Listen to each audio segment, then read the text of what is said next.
ये गुलशन इकबाल ब्लॉक 2 का इलाका है। आप देख रहे हैं कि पूरा इलाका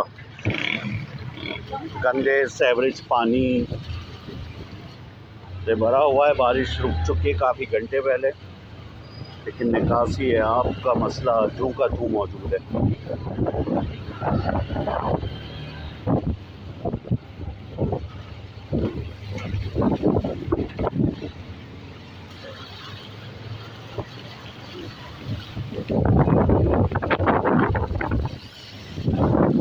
घंटे पीटीआई के आपने देखे होंगे बैरियर पे झंडे लगे हुए, लेकिन पानी भरा हुआ।